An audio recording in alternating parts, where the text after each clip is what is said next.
Bienvenue sur Africa 24 pour cette nouvelle édition du Non-Stop Info au sommaire de l'actualité. 13 août 1960, 13 août 2015. La Centrafrique célèbre ce jeudi les 55 ans de son accession à l'indépendance, l'occasion de faire le bilan des avancées politiques, économiques et sociales enregistrées. Discours à la nation du président congolais Denis Sassou Nguesso, un discours traditionnel à quelques jours de la fête de l'indépendance et durant lequel il a dressé un bilan des 15 dernières années, puis rencontre avec des jeunes Ougandais qui ont fui les zones envahies par l'armée de résistance du Seigneur. Pour eux, pas question de s'apitoyer sur leur sort, l'heure est à la reconstruction. Mais avant de développer ses titres, Babacar Gaye, chef de la mission de l'ONU en Centrafrique, a été démis de ses fonctions. L'annonce a été faite ce mercredi par le secrétaire général des Nations Unies, Ban Ki-moon. Elle fait suite aux accusations d'abus sexuels contre des enfants commis par des casques bleus. Pour l'heure, aucun commentaire public n'a été fait. Et parallèlement, le pays célèbre ce jeudi les 55 ans de son accession à l'indépendance sur fond d'instabilité politique et de crise militaro-sociale. Bilan avec Jean-Célestin Edjongé et Lise Elzi Akizimana. Il y a 55 ans, le 13 août 1960, la Centrafrique accédait à la souveraineté nationale et internationale.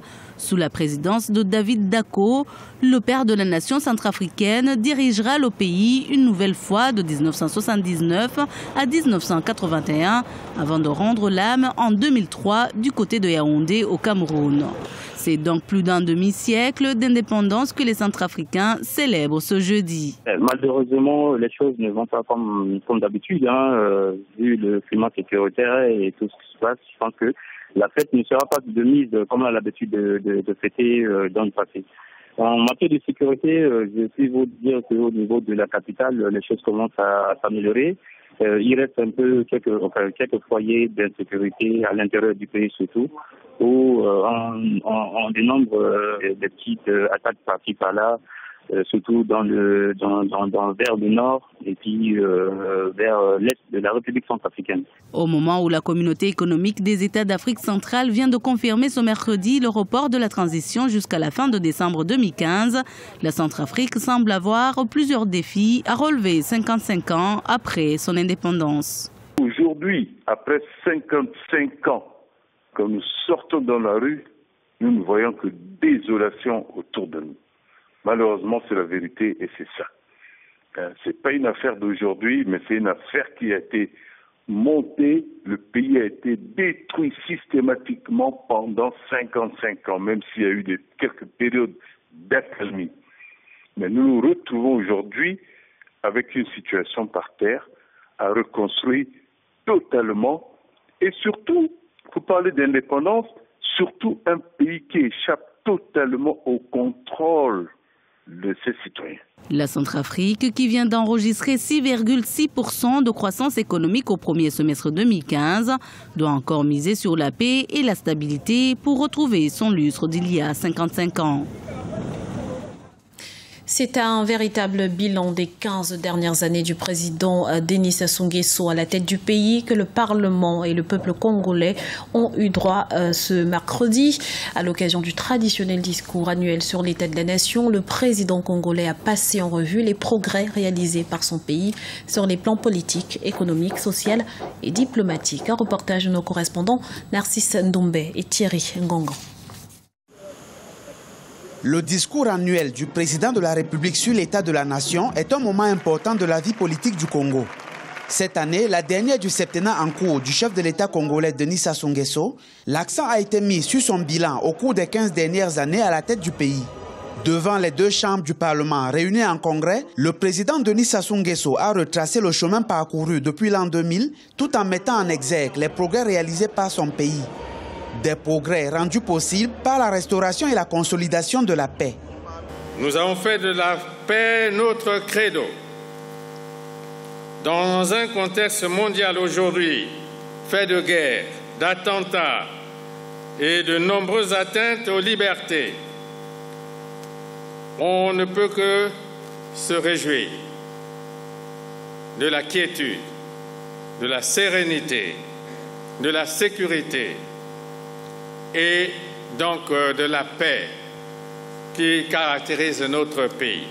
Selon Denis Sassou Nguesso, son pays est devenu un important point de convergence des créateurs de richesses. Notre pays est incontestablement dans une bonne dynamique économique. L'enregistrement assuré par le Centre des formalités des entreprises établit qu'il y a en moyenne 3 000 entreprises nouvelles créées chaque année. Entre janvier et juin 2015, par exemple, en dépit de la conjoncture assombrie par des mauvaises perspectives sur le marché pétrolier international, le Centre des formalités des entreprises a immatriculé 1440 nouvelles entreprises. Le Congo célèbre ce 15 août le 55e anniversaire de son accession à l'indépendance. C'est la ville de Ouesso, capitale du département de la Sanga, dans le nord du pays, qui a été désignée comme ville hôte de l'édition 2015 de la fête nationale.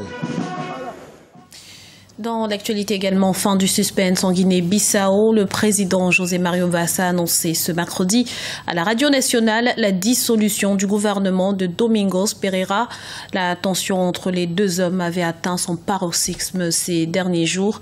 Le président reprochait à son premier ministre un manque de communication.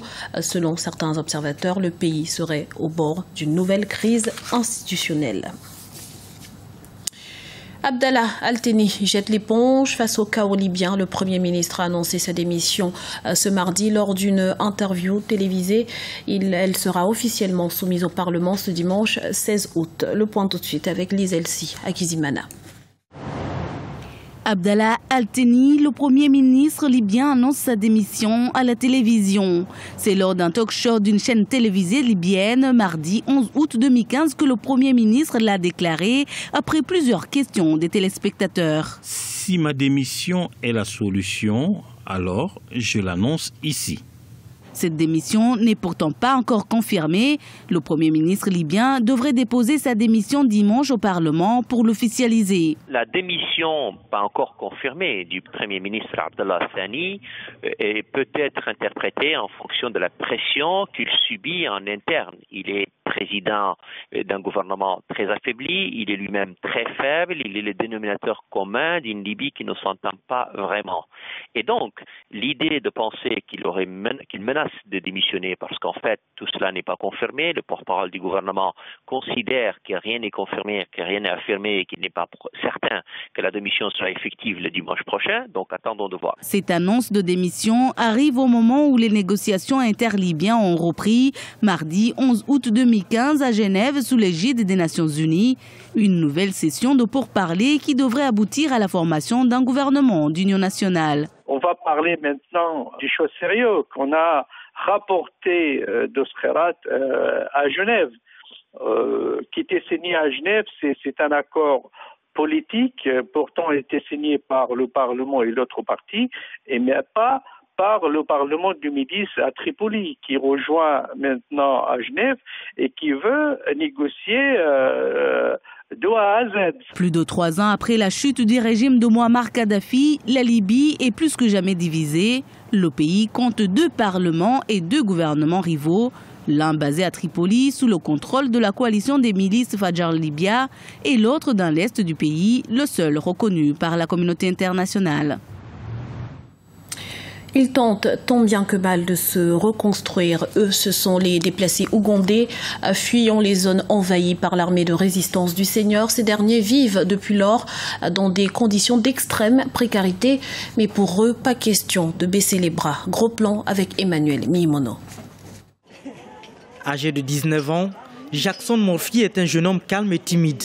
Dès son enfance, il a été forcé à quitter sa maison et a passé de longues années de sa vie dans un camp de déplacés, fuyant les exactions de la LRA, l'armée de résistance du Seigneur. Jackson a perdu son père lors d'une attaque rebelle. Sa vie, il la gagne en faisant des sandales à partir de vieux pneus de voiture. Un travail pas très rentable, mais qui lui permet quand même d'occuper son temps. Beaucoup de jeunes ici n'aiment pas travailler. Ils aiment traîner dans la ville. Il y en a qui sont en train de changer et font des choses pour essayer de rendre leur vie meilleure. Mais beaucoup veulent obtenir de belles choses sans même transpirer. La LRA a quitté l'Ouganda il y a environ une décennie. Même si l'armée de résistance du Seigneur opère moins qu'avant, Les Ougandais n'ont pas encore oublié les nombreuses années de peine et de douleurs passées sous son joug. La LRA a marqué des générations d'enfants. La deuxième génération que nous avons perdue était ceux qui sont nés dans les camps de déplacés et avaient 15 ans pour les plus jeunes d'entre eux.